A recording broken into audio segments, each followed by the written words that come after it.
2013 সালের 6 মার্চ নারায়ণগঞ্জের মেধাবী কিশোর তানভীর মোহাম্মদ ত্বকী নিখোঁজ হওয়ার 2 দিন পর 8 মার্চ শীতলক্ষ্যা নদীর কুমুদিনী খাল থেকে তার মরদেহ উদ্ধার করা হয়। এ লেভেল পরীক্ষার ফলাফলে পদার্থ বিজ্ঞানে বিশ্বের সর্বোচ্চ নম্বর পাওয়া এই কিশোরের নির্মম হত্যাকাণ্ডে দেশ জুড়ে তীব্র ক্ষোভ তৈরি হয়েছিল। কিন্তু হত্যার 13 বছর পেরিয়ে গেলেও এখনো শুরু হয়নি মামলার বিচার। তদন্তকারী সংস্থা অভিযোগপত্রই জমা দিতে পারেনি। ফলে প্রশ্ন উঠছে, কেন আটকে আছে ত্বকী হত্যার মামলার বিচার?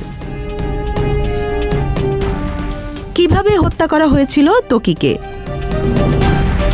তদন্তকারী সংস্থা র্যাপিড অ্যাকশন ব্যাটালিয়ন র্যাব 2014 সালের 5 মার্চ এক সংবাদ সম্মেলনে জানায়, ত্বকীকে অপহরণের পর নারায়ণগঞ্জের একটি কারখানার ভেতরে নির্যাতন করে হত্যা করা হয়। তদন্তের খসড়া প্রতিবেদনে বলা হয়, প্রভাবশালী ওসমান পরিবারের সদস্য আজমেরি ওসমানের নির্দেশে সহযোগীরা ত্বকীকে শহরের আল্লামা ইকবাল রোডের উইনার ফ্যাশন কার্যালয়ে নিয়ে যায়। সেখানে লাঠিপেটা ও শ্বাসরোধ করে তাকে হত্যা করা হয়। পরে মরদেহ বস্তায় ভরে শীতলক্ষ্যা নদীতে ফেলে দেয়া হয়। র্যাব দাবি করেছিল হত্যাকাণ্ডে মোট 11 জন জড়িত ছিল। কয়েকজনকে গ্রেপ্তারও করা হয়েছিল এবং তাদের মধ্যে 2 জন আদালতে 164 ধারায় স্বীকারোক্তিমূলক জবানবন্দি দেন। কারা জড়িত থাকার অভিযোগ উঠেছে? মামলার শুরু থেকেই অভিযোগের তীর ছিল নারায়ণগঞ্জের প্রভাবশালী ওসমান পরিবারের দিকে। নিহত ত্বকীর বাবা সাংস্কৃতিক ব্যক্তিত্ব রাফিউর রাব্বি অভিযোগ করেন, তার ছেলে রাজনৈতিক প্রতিহিংসার শিকার। তার ভাষ্য অনুযায়ী তিনি বিভিন্ন সময়ে পরিবহন খাতে চাঁদাবাজি, জমি দখল এবং স্থানীয় রাজনীতির বিরুদ্ধে আন্দোলনে সক্রিয় ছিলেন। সেই ক্ষোভ থেকেই তাকে শায়েস্তা করতে ত্বকীকে হত্যা করা হয়েছে বলে তিনি দাবি করেন। তদন্তের খসড়া প্রতিবেদনে আজমেরি ওসমান সহ কয়েকজনের নাম এলেও এখনও আদালতে আনুষ্ঠানিক অভিযোগপত্র দাখিল হয়নি। ফলে আইনি বিচারের প্রক্রিয়াও শুরু করা সম্ভব হয়নি। কেন বারবার পেছাচ্ছে চার্জশিট? ত্বকী হত্যা মামলার অন্যতম বড় প্রশ্ন হলো, চার্জশিট এত বছরেও কেন জমা হয়নি?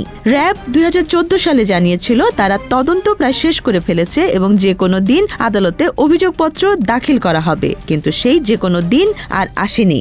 আদালত একের পর এক সময় দিলেও তদন্ত প্রতিবেদন জমা পড়েনি। আইনজীবীদের মতে এত দীর্ঘ সময় ধরে তদন্ত চলা বিচার ব্যবস্থার জন্য অস্বাভাবিক। আইনের ভাষায় অতিরিক্ত বিলম্ব ন্যায় বিচারকে ব্যাহত করে।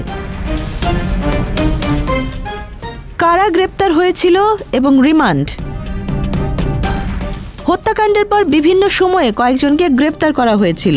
তাদের মধ্যে ছিলেন ইউসুফ হোসেন লিটন, সুলতান শওকত ভ্রমর, তায়েবউদ্দিন জ্যাকি, কাজল হাওলাদার, শিপন, মামুন ও আজমেরি ওসমানের গাড়ি চালক জামশেদ। গ্রেপ্তারদের মধ্যে কয়েকজন আদালতের জবানবন্দি দিলেও পরে অনেকেই জামিনে বেরিয়ে যান। সাম্প্রতিক সময়ে আবার কয়েকজনকে রিমান্ডে নেওয়া হলেও তদন্তে দৃশ্যমান অগ্রগতি দেখা যায়নি। রাজনৈতিক প্রভাবের অভিযোগ। ত্বকীর পরিবারের দাবি, রাজনৈতিক প্রভাবের কারণেই তদন্ত থমকে আছে। নিহতের বাবা রফিউর রাব্বি বারবার অভিযোগ করেছেন, তৎকালীন সরকার প্রধান শেখ হাসিনা সংসদে ওসমান পরিবারের পাশে থাকার ঘোষণা দেওয়ার পর থেকেই মামলার অগ্রগতি থেমে যায়। তবে আইনশৃঙ্খলা বাহিনীর পক্ষ থেকে সরাসরি এমন কোনো চাপের কথা আনুষ্ঠানিকভাবে স্বীকার করা হয়নি। নতুন সরকারের কাছে প্রত্যাশা।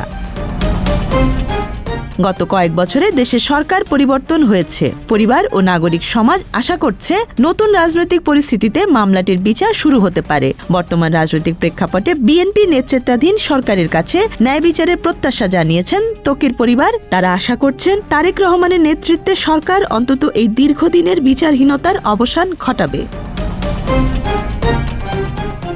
এবার কি বিচার শুরু হবে? 13 বছর ধরে তদন্ত ঝুলে থাকা একটি হত্যা মামলা বাংলাদেশের বিচার ব্যবস্থার জন্য বড় প্রশ্ন তৈরি করেছে। খুনিরা চিহ্নিত হওয়ার দাবি থাকলেও চার্জশিট না হওয়ায় বিচার শুরুই করা যায়নি। তদন্তকারী সংস্থা বলছে তদন্ত এখনো চলমান এবং শেষ হলেই আদালতে প্রতিবেদন দেয়া হবে। কিন্তু নিহতের পরিবার ও নাগরিক সমাজের প্রশ্ন, আর কত বছর লাগবে? অনেকেই মনে করছেন যদি রাজনৈতিক সদিচ্ছা থাকে এবং তদন্ত দ্রুত শেষ করা যায় তবে ত্বকী হত্যার বিচার এখনো সম্ভব। অন্যথায় এটি বাংলাদেশের বিচারহীনতার ইতিহাসে আরেকটি দীর্ঘ অধ্যায় হয়ে থাকবে। Desk report, Dhaka express.